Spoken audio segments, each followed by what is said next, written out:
Hey, welcome back to our third episode, Book 44. Book 44 is Born to Run by Christopher McDougall. So, what Yes. do we learn today? Yeah, this is easily one of the biggest surprises that I've ever read. One of the best books that I've ever read. Definitely in my top 10 of all time, favorite books that I've ever read, Mhm. for sure.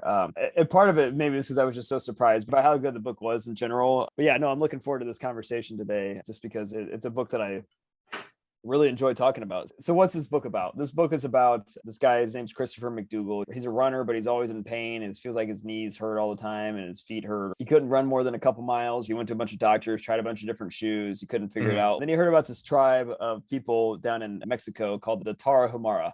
They live in Mhm. the Sierra Nevada mountains and run like hundreds of miles all the time. They run in sandals and they don't wear clothes. Half the time they run barefoot. And he's like, how are they doing this? He was like, I want to learn all the secrets of the Tarahumara and how they do what they do. So he sets out on this quest to go explore and learn about them. He meets this guy named Caballo Blanco, the white horse, is what the Tarahumara call him. Uh-huh. He became like a liaison between the Tarahumara and Christopher McDougall, helping them navigate everything. They live in a different planet, basically. This tribe lives completely remote. They live in caves.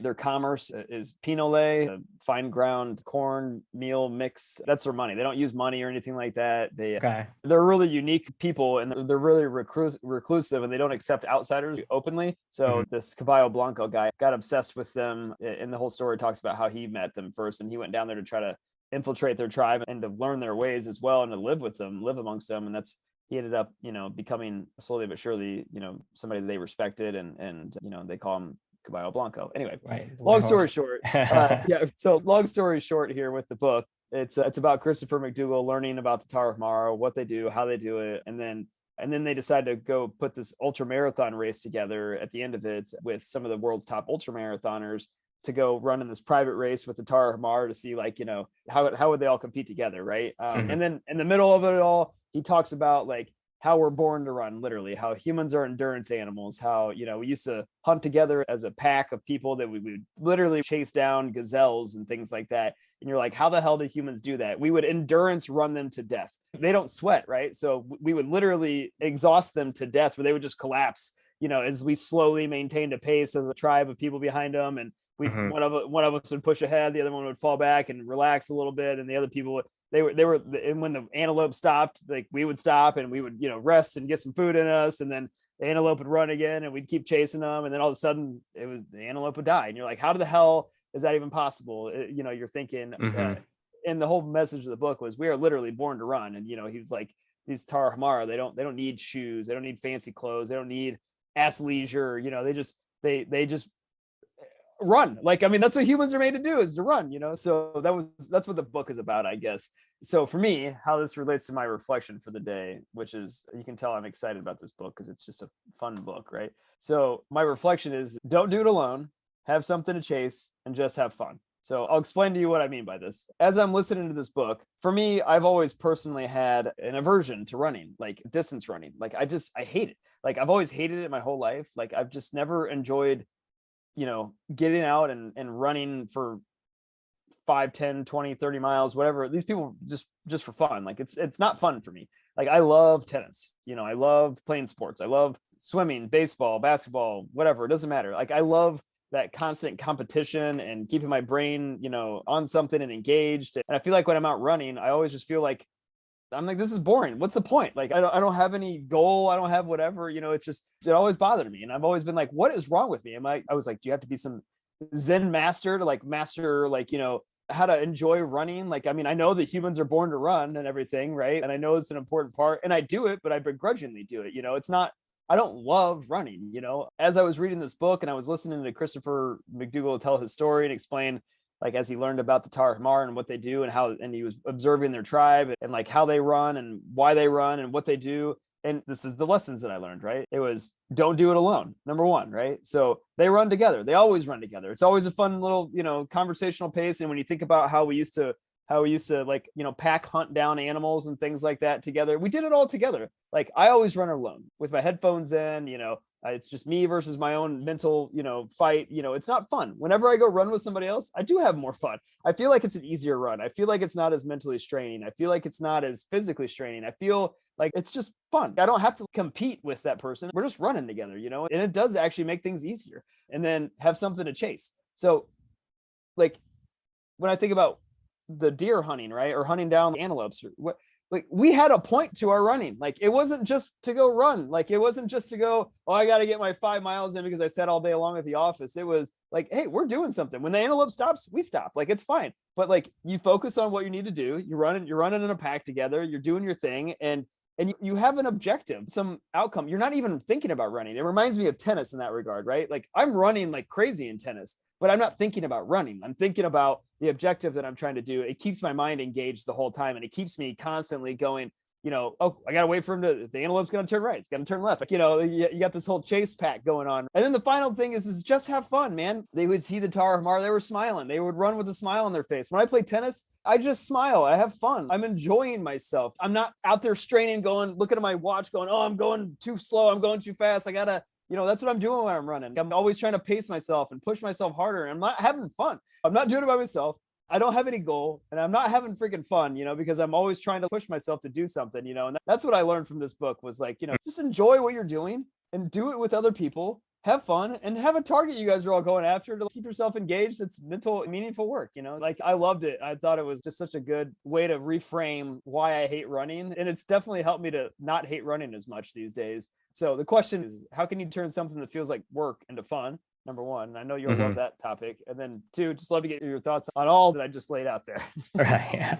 Okay. So I think regardless of what the book may intend, I think the point is we can learn something from anywhere and get inspiration from anywhere. And this book teaches us some lessons, whether or not it's direct or indirect lessons that we learn. But the lesson that you learn from the book is very valuable. Like I said, it's one of those things where you never know where you get inspiration from. And just because the book may intend something else, but you may read between the lines and say, well, because I see some similarities, some sort of patterns in what I read in this book, and then also some other nuggets of information from other books, I put two and two together and I create something that is, okay, I think this is the way it works.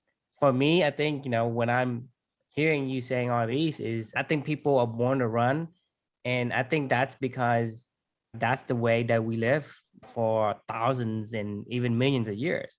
And then when we start to put shoes and stuff on our feet, it's the modern invention. It may not even be natural and suitable for us to wear shoes, because if you say I'm put on a pair of shoes and I run, the effect of it may make your bones a little bit awkward or whatever the case may be. And there is a side effect to that in the long run, maybe a year from now, whatever. And that eventually transition you from a runner into this person who is hated to run. Pain and right, because you were in pain, not because of the act of running itself, right?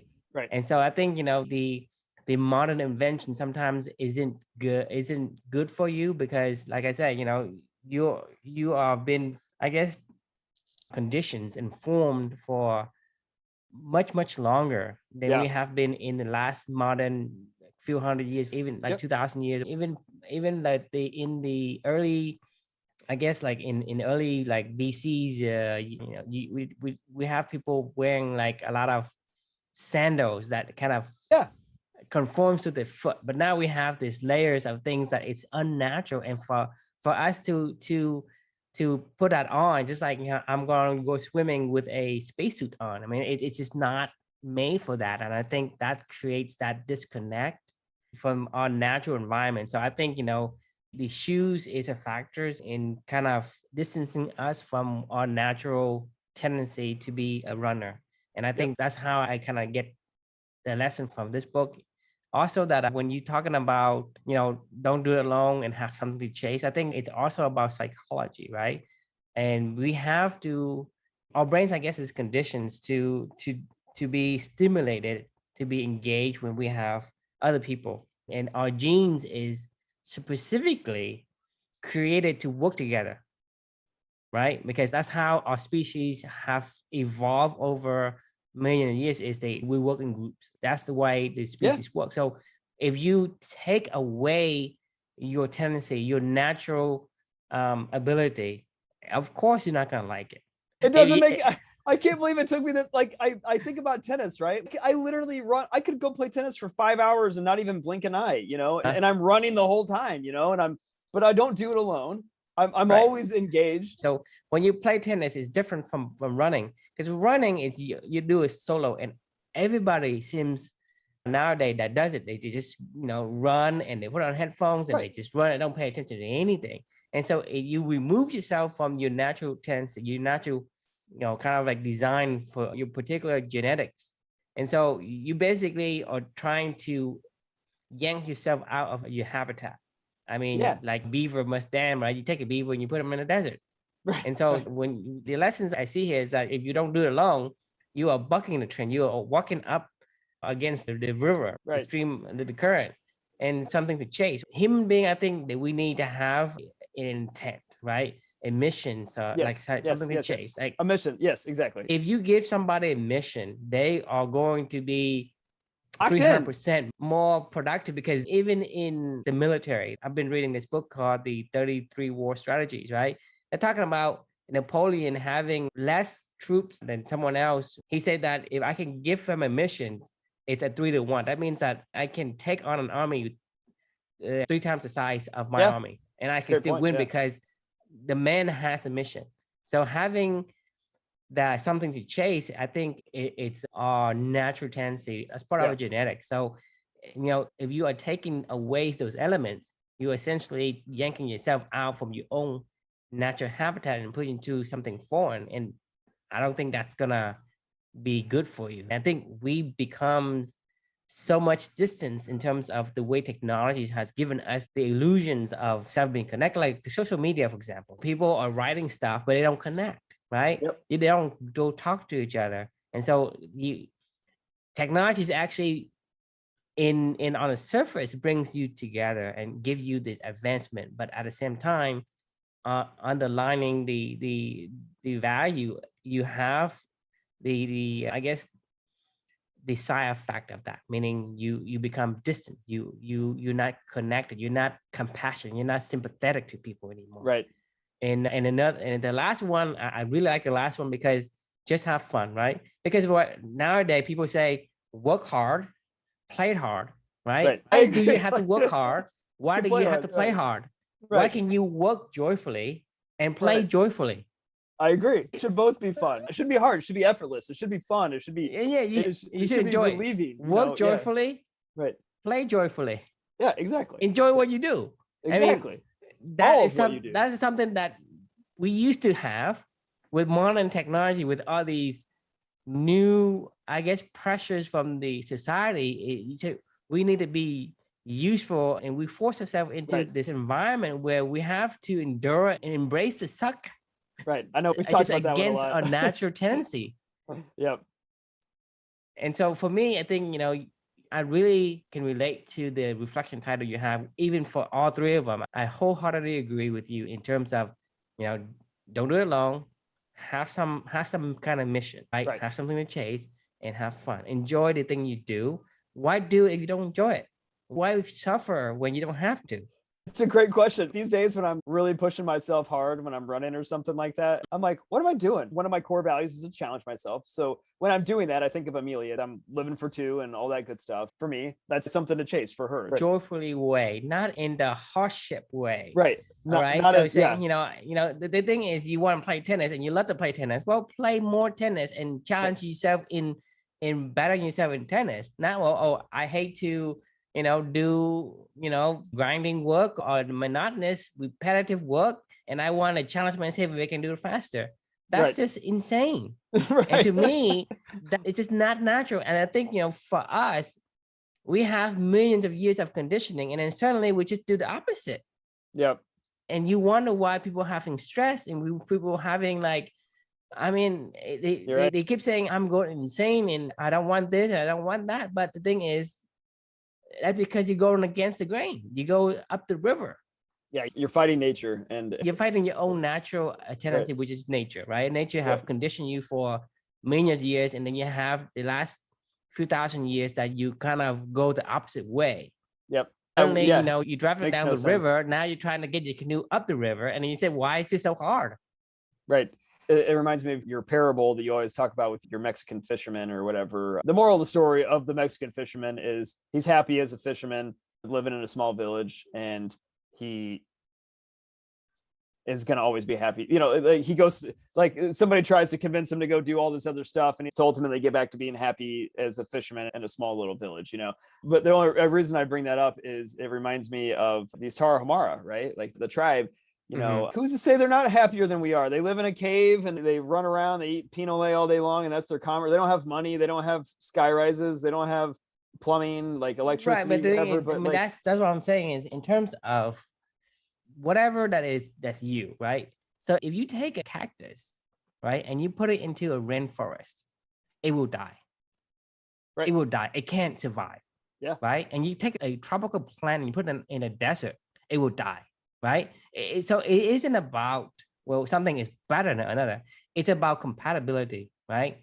If you're a beaver, you want to be in a river where you can dam, right? You can't be in some other habitat. It's just not, so you can't say, well, the rain is better than the desert. Well, to the cactus, it isn't, right? And so it is basically, you have to align yourself with your natural design, your natural tendency. Like I keep saying, a painter must paint, a writer must write. If your tendency to be a certain way, then use that as a leverage. Go with the river, go down the river, not up the stream. Right. Yeah. Don't fight nature. You go against the grain. The smile face is a real thing. Like coaches, when they look for runners that they know are going to win a race, they can see their lip, their bottom lip is loose. They're smiling as they're kind of have that, that smile face running. Right. Like that's the running face that you want to have. You don't want to be tight. Like, yes. As you're running, because then your whole body is out of whack. You're struggling, your back's starting to hurt, then your legs are hurting, and then you're getting a headache. It's like all these things, you just want to be smooth, relaxed, smile on your face, I mean, because he's not a runner. Right. I mean, you're not running because you don't enjoy it. I mean, to say, hey, I can run fast doesn't mean you're a runner. Agreed. A runner, you have to enjoy it. If you enjoy playing tennis, you're a tennis player. If you don't, then you're funny. Not, regardless of what you can do or not. You remember the Andre Agassi story that we'll get to later on. He was a tennis player, but he hates tennis. He would probably rather be called anything but a tennis player if he had his choice, right? If you don't actually enjoy what you're doing, even if you're really good at it, like Tiger Woods, I don't know if he even loves golfing. It seems like he just loves to, he has something to chase for sure. I mean, that's something he's conquered, but he forgot to have fun and he forgot to not do it alone. I mean, that's working hard is one thing, but what's the point? What's the point of working hard? I think Tiger would tell you the point is there is no point. Like I've ruined my family. I ruined my friendships. I've ruined my relationships. I've ruined all this stuff because of, I wasn't having fun and I did it alone, like you can't be a lone wolf in this world, like it's it's a theme that we we are generally built to work together. That's how a species is able to outcompete somebody who is faster, and somebody who is stronger. The animals much faster than us, much stronger than us. And they can, basically survive in harsher environment than us. But only us are able to conquer the woolly mammoth, any kind of terrain. I mean, talking about harsh environment, we are able to survive. We are the survival. I mean, the best survival species on the earth because we are designed as in a genetic makeup to work together. Because the antelope can't. I mean, if you have one person chasing antelope, there's no way we can eat. We'll be starved. No. But if you have a 5 or 6 people, even 10 people, and each other trying to tag team chasing the antelope's gonna get it's gonna get exhausted and it's gonna die, and then we can feast. I mean, we can eat, right? And so working together is our strongest strength that we have as a species. And so if you don't work together, you are basically going against the grain of your genetic makeup. Agreed.